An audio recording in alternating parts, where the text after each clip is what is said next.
Hello, I'm Ethan Bird. This is the first episode of the Ethan Bird Show here at the Capital Review YouTube channel. I am the co-founder of the Capital Review.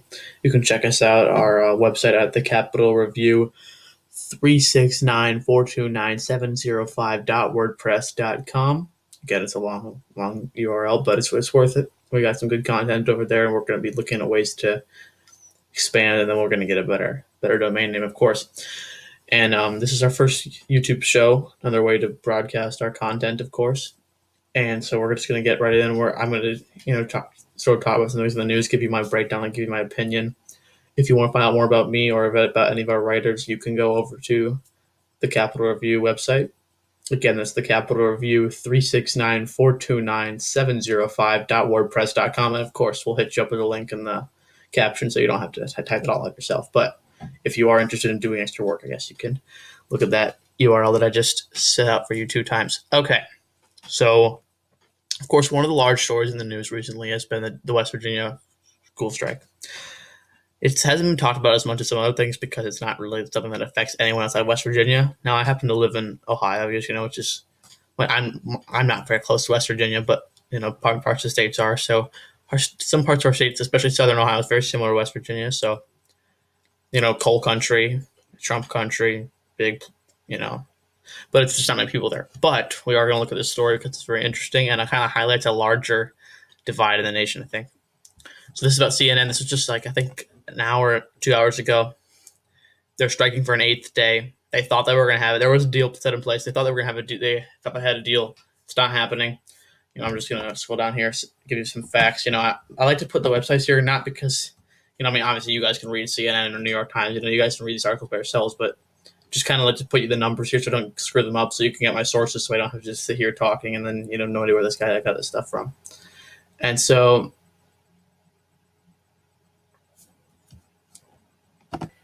that way you get the full facts and I don't screw the numbers. So all 55 counties announced school closures for Monday. That's tomorrow. About 20,000 teachers walked out February 22nd, keeping almost 277,000 students out of class. So this is a fairly small state. I'm not sure exactly the population. Yeah, look that up for a second.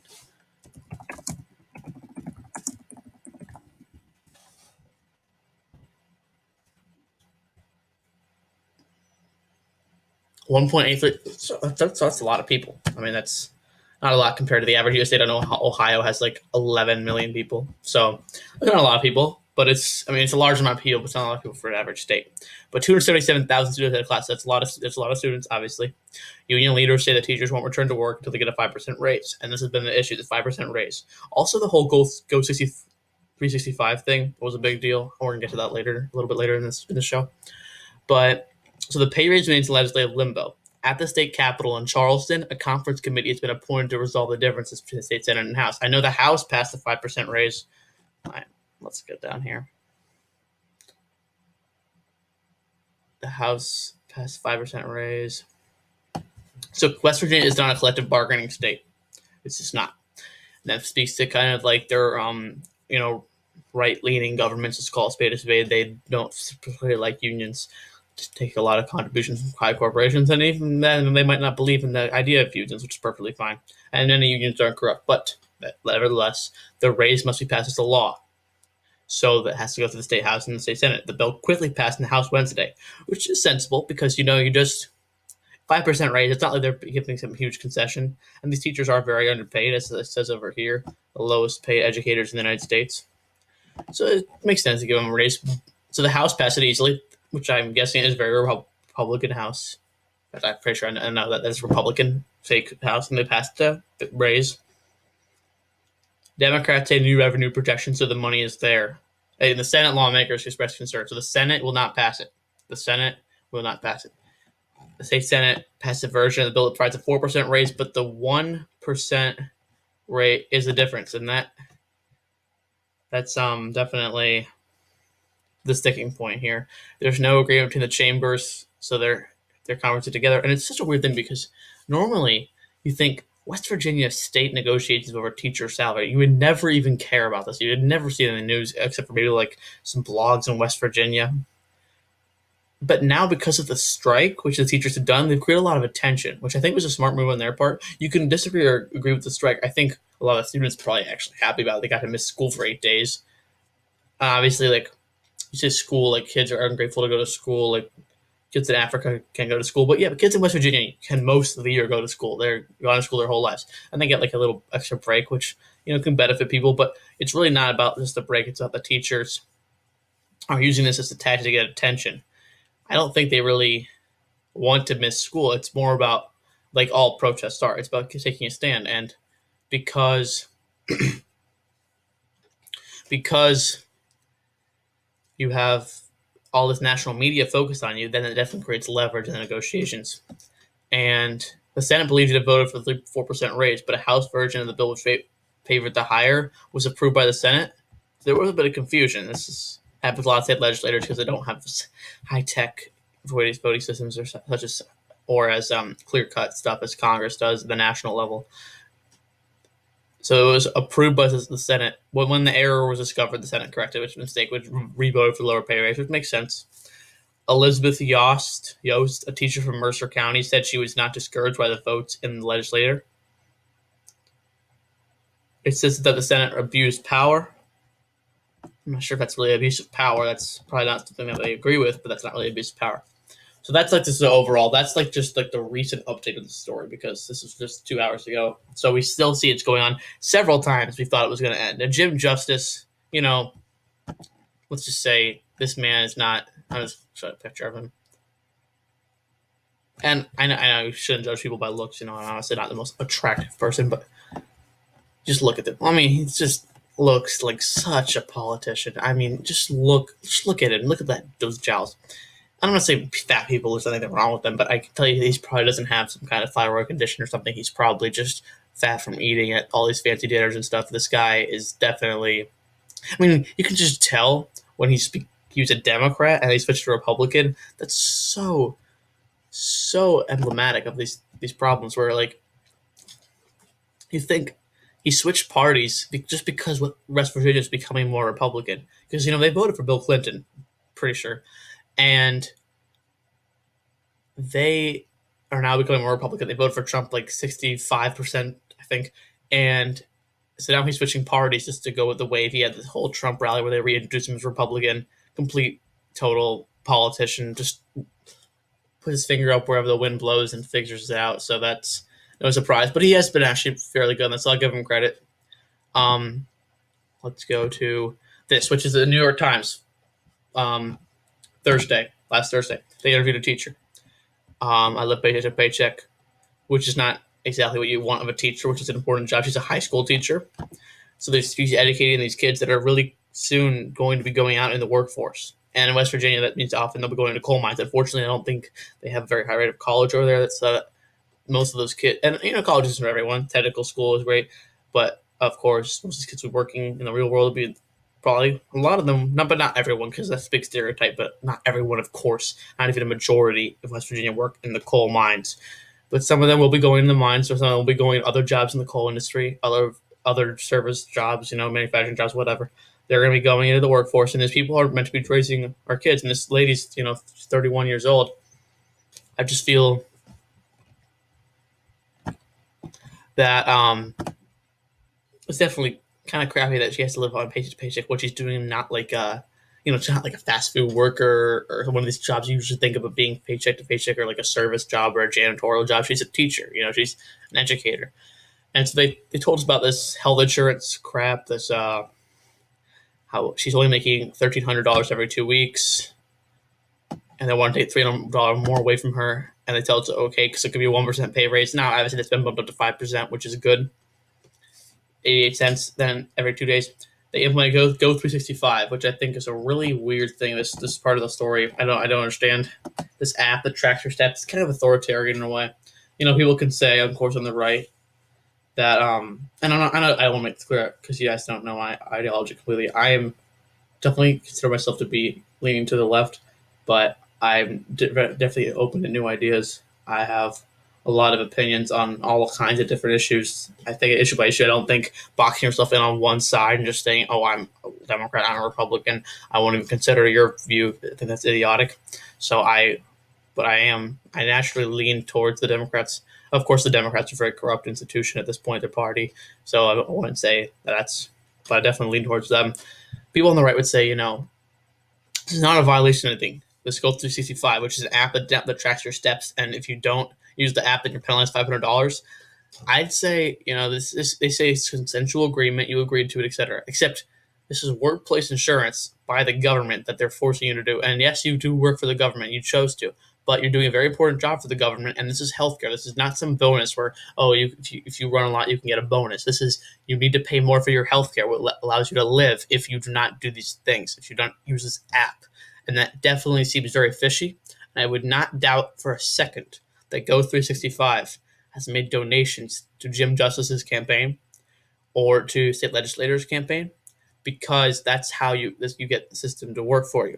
That's how you get this random app that I'd never heard of before. I guess most of you would never have heard of before, to be like a mandatory thing for a whole state's teacher workforce. I mean, there's just thousands of teachers being mandated to use it, but they did freeze this.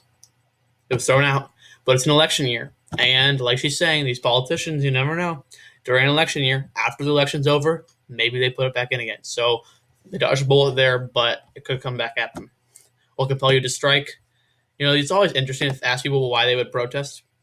I think back during the days like the late 19th century, early 20th century, the Industrial Revolution strikes, everyone was on the striker's side. They said, 100% these workers being treated like absolute garbage, and they should be striking because they're working like 22-hour days. Some of them, they're like kids there. They were doing horrible conditions, and they were striking for it. But nowadays, people have more split on unions. The left's generally pro-union, right's generally anti-union, but that's, of course, a generality. It's not always true. But I think in this situation, she's talking about paycheck to paycheck, and then they're taking hundreds of dollars and just want to give a 1% pay raise. They went to the Capitol, student solidarity. They wouldn't even talk to us. And I think this is a really important point, that the politicians wouldn't even talk to them. It's kind of sucky because politicians often do this. They stand to represent their constituents, and they'll have plenty of time to talk to these industry representatives, these lobbyists, probably these Go365 people, but they will not have time to actually talk to their constituents, like the working people. The majority of them will never even get a chance to meet with these people. And even these teachers who are like the hottest issue in the state, like that's the only issue they're probably focused on right now in West Virginia, is this teachers thing, and they wouldn't even meet with the teachers. I think that's idiotic, and I think it's a disgrace that they're only meeting probably with the union representatives, the union heads, the union negotiators, because a lot of those people are corrupt as well, not just the politicians. A lot of the union guys are corrupt as well, and just to meet with them instead of meeting with the average teacher who just wants to be able to make a good living, teach some kids, and to provide for her or his family, I think it's really a mistake, and it does a disservice to the public that they only meet with the representatives of the union, which often don't even have the teacher's best interests at heart or the student's best interests at heart. And instead of meeting with teachers, students, parents, meeting with all these people so they can resolve the issues, I think it's dumb not to meet with the teachers and not just meet with the union people, and of course the lobbyists as well. Who would like to lead your classroom? And so she talks about here, her kids are aware of everything that's going on. Of course, they're high school kids; they understand. She is the pep club leader, the prayer club leader, and on the prom committee. So clearly not one of those kind of Marxist teacher or socialist teacher that people would be like, "Oh, you're striking," or anti-capitalism. So she's definitely. I can't say that I know her political leanings from this information, but like a prayer club leader, no. I'm a religious person, and I am on the left, but. And most Democrats, I'm pretty sure, are either some kind of religion. But, you think of prayer club leader, you usually think of a Republican just as a stereotype. So I don't know exactly her political views, but I'm guessing that she's not a socialist by this information. So she's standing up for what she believes in, which I think is really, really, I wouldn't say exactly courageous because everyone's doing it, but it's definitely something that deserves some credit. They're having local rallies as well as going to state capitol.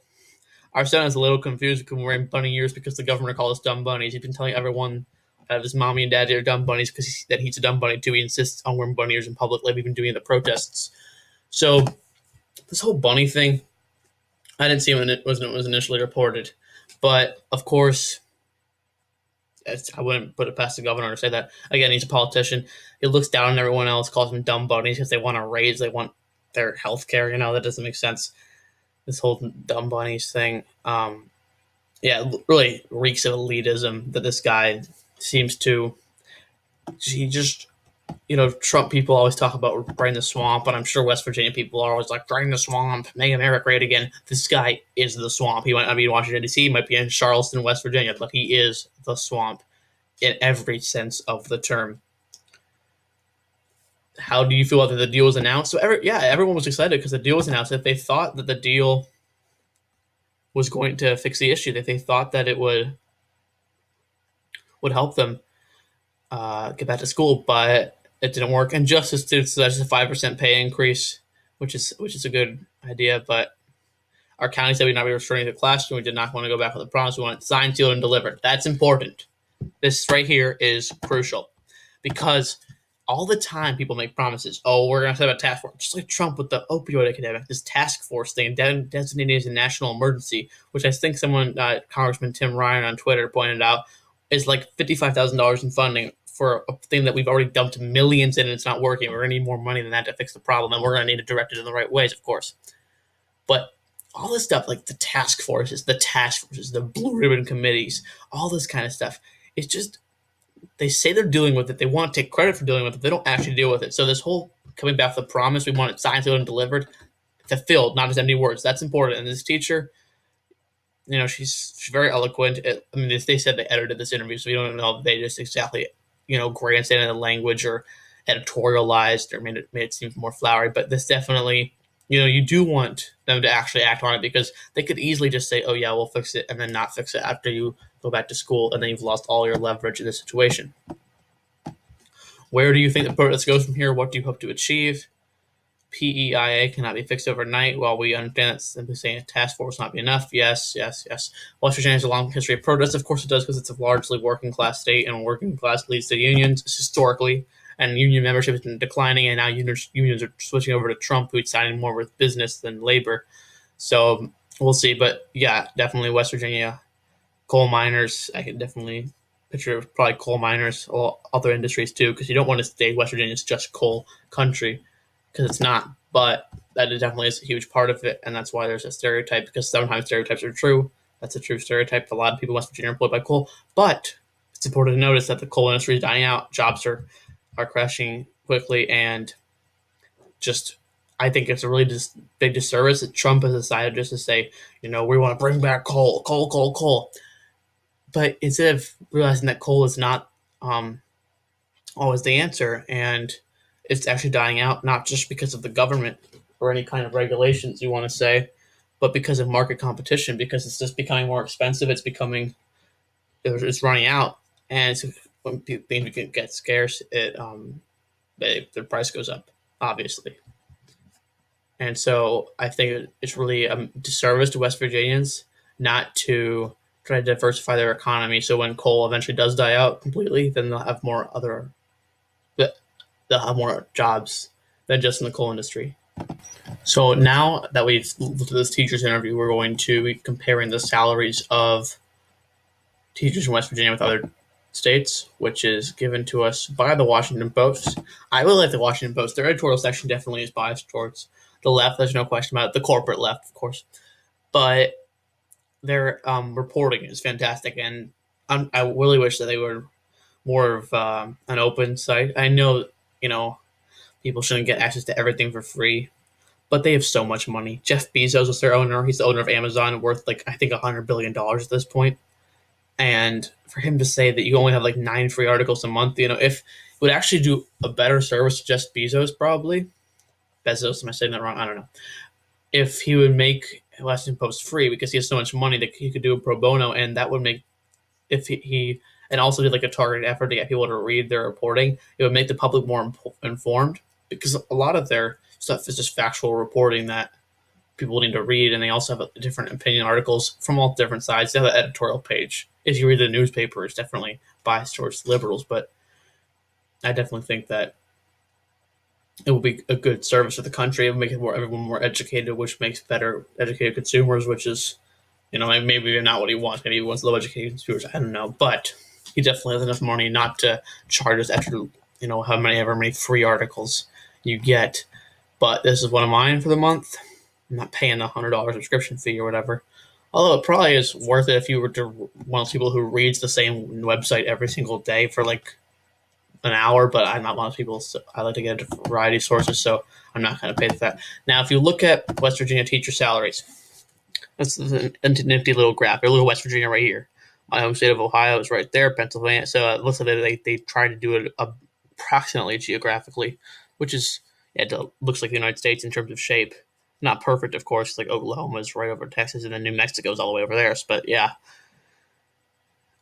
definitely see what they're trying to do here. So West Virginia is 46 or $45,520 average teacher income for elementary school teacher. If you look at middle school teacher, it goes to 44.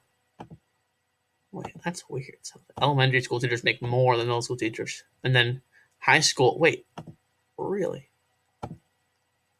The high school teachers make the least of any of the teachers. Well, no, they made the second highest.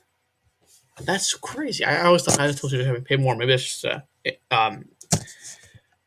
non-substantiated notes in my head. But look at this, New York average teacher income. I used to think of teachers making like $50,000 a year, $81,430. Now, definitely that's not being paid as well as some cultures would say they should, and I wouldn't necessarily disagree with that. Like in Finland, they're paid like really well.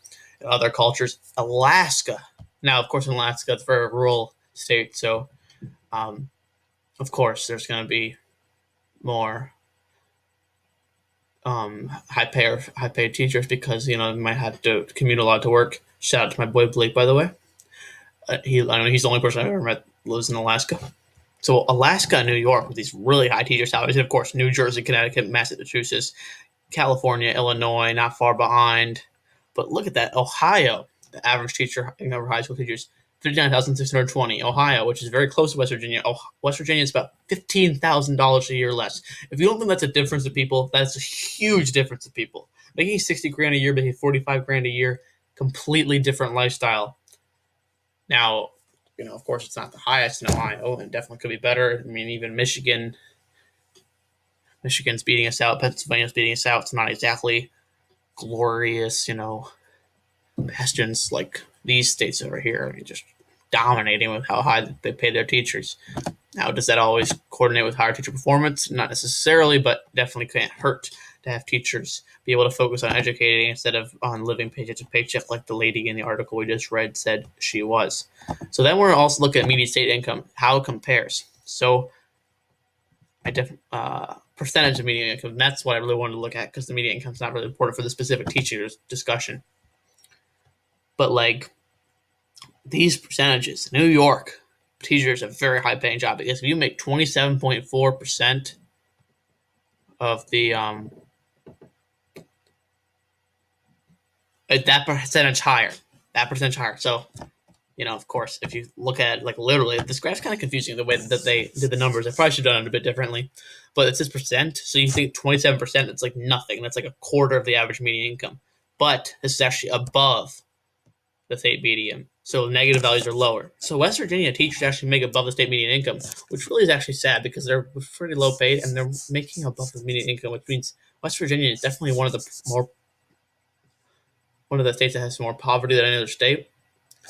And I really think that's unfortunate because I've been down there several times. Beautiful area, beautiful natural resources in the land, and it's sad. It really is sad. But a lot of these states, teachers, are so underpaid. New Hampshire, negative 17.7%.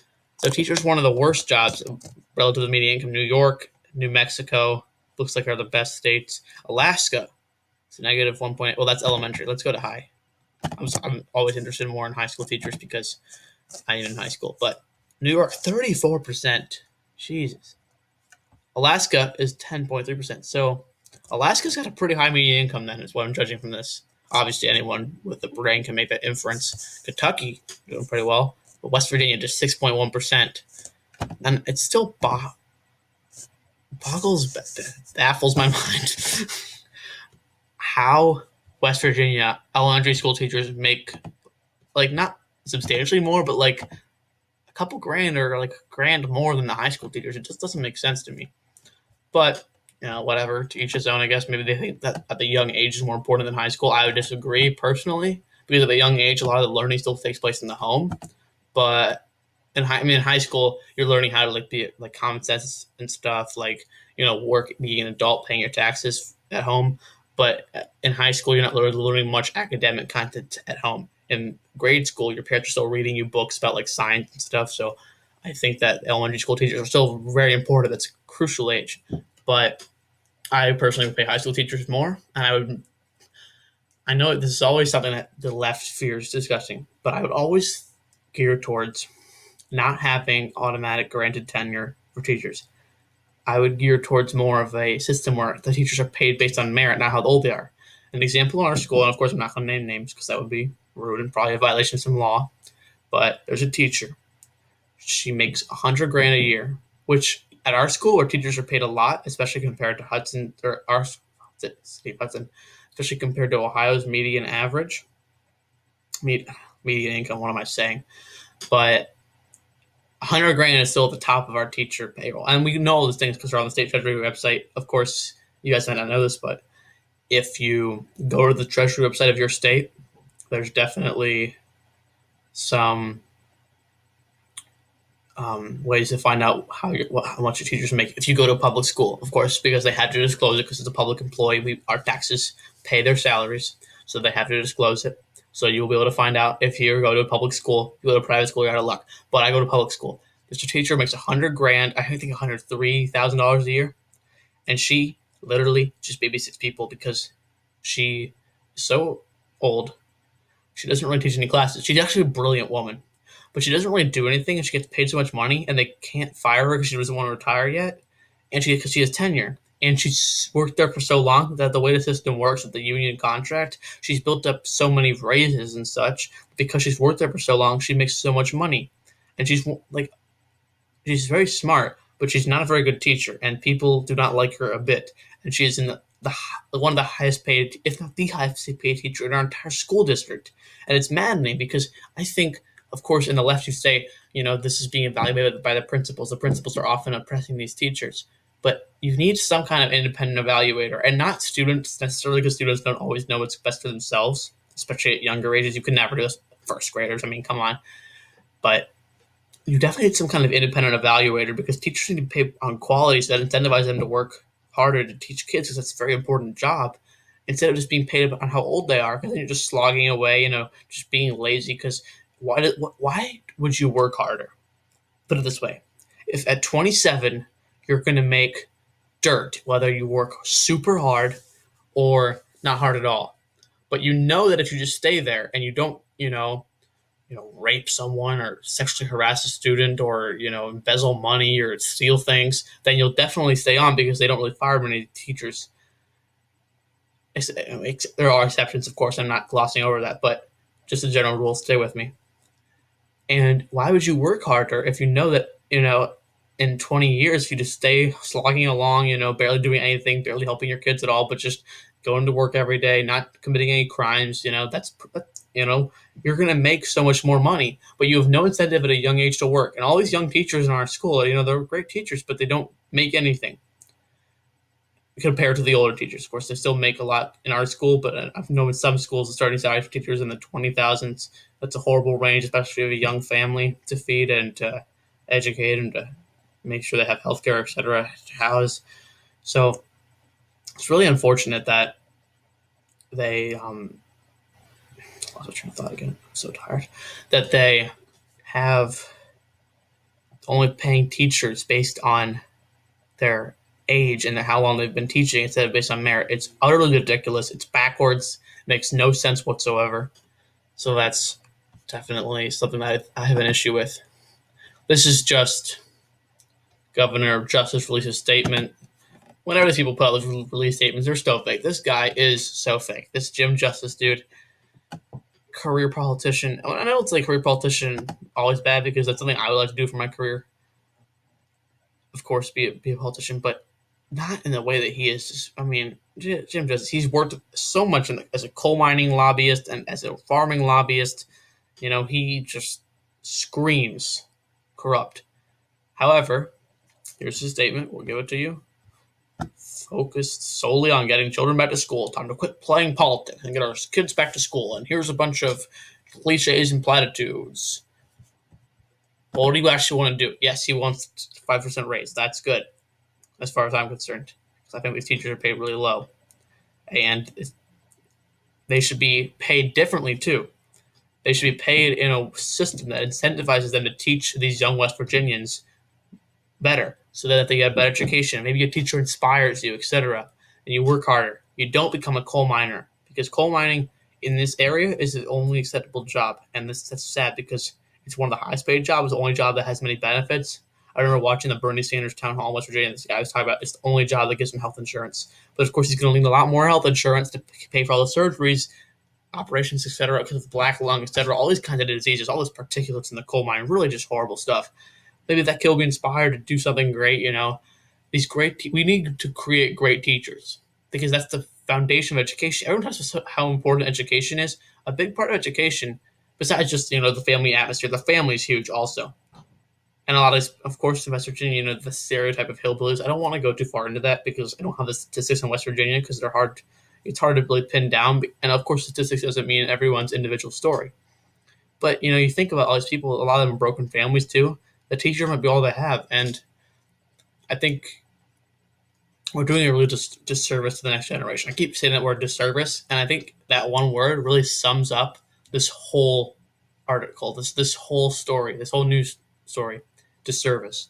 We're doing a disservice in so many respects to the next generation of kids, especially in a state like West Virginia, and also in states like in the Rust Belt, like Wisconsin, Michigan, Pennsylvania, Ohio, and Indiana, Illinois. We're doing such a disservice to the United States with the way everything just seems backwards. And I'm not saying necessarily to go in like one ideological direction, because I think ideological purity, while it may make sense to you on a political basis, is one of the dumbest things you could have, because you should look across the aisle, look at the solutions. But we can't do any of that when both parties are so corrupt. There's just some common sense things we could change. And I've actually spent a lot more time when I realized maybe a lot of that's just me stuttering, but a lot of more time I realized talking about this one teacher thing. I was going to talk about a few climate change stories, because I would like to give updates on that. Not just climate change, because that's something that people say how big of an effect that's going to have. I think it will have a pretty big effect, but we don't have hardcore data on the modeling, because we can't model exactly accurately. So I was going to use climate change stories. I love to talk about the environment, because I think that's one of the things that definitely, it wasn't an issue at the time because they didn't have industrial revolution, but it was pretty much spelled out of the Constitution if you read it from modern day approach. It says in I think section 1, is it Article 7? I don't know exactly. But they say provide for the common defense and promote the general welfare of the country. Is one of Congress's enumerated powers. Is one that's expressly given to them in the Constitution. Provide for the common defense and promote the general welfare. But it's even the preamble. What am I saying? But it's also in Section 7. Is that when the Congress lays out the powers? I'm sorry, I'm not a constitutional lawyer. But protecting the environment, I think, is very important, because it's not like you can make a libertarian argument exactly for it, because you can say, libertarianism is based on I don't piss you off and you don't piss me off, essentially, not to be crude. And you can't say that you polluting the environment is like an individual rights thing because it's affecting other people. You look at these kind of environmental disasters in places like East Liverpool near me in Ohio, and places like Love Canal, 3 Mile Island, but that was a nuclear power plant. But all these kinds of rivers in West Virginia with coal dust in them and stuff, and it's just awful. And other places like Kentucky, Tennessee, Ohio, Pennsylvania as well. All this damage is done by coal. And of course, coal has powered a lot of things, but it's getting more expensive. It's getting scarcer. It's obviously bad for the environment. We all know that. This whole clean coal thing, basically a myth. A lot of people fighting on that, and I think definitely I haven't seen any scientific evidence that clean coal is a possibility. But I definitely think that the environment's important, but we're not going to discuss it tonight. We're going to go through one last thing to kind of tie it into the environment. We're going to discuss gun control as well, but we can definitely do that on the later show. We'll see if we can get one in tomorrow. I'm sorry, I talked about this earlier, or I meant to talk about this earlier, but I'll just say it now. At the Capitol Review, we're always sorry if we can't create enough content in the time that we were allowed. Of course, not many people see our content yet anyway, but we know that every business, every website, every media entity started at the bottom. We have very few subscribers, we have like 2, and they're like people from our site, of course. But everyone started at 0 subscribers. That could be a slogan. It could be a bumper sticker for all we know. And I think it's really important to consider that we don't have enough time to really create enough content. We don't have really enough money to go, hard on this thing.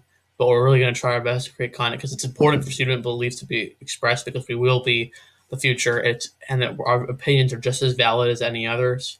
And we want to get them out there. We want to share them with you. We want to have an open dialogue. Of course, this is just me talking, but I'd rather have a debate.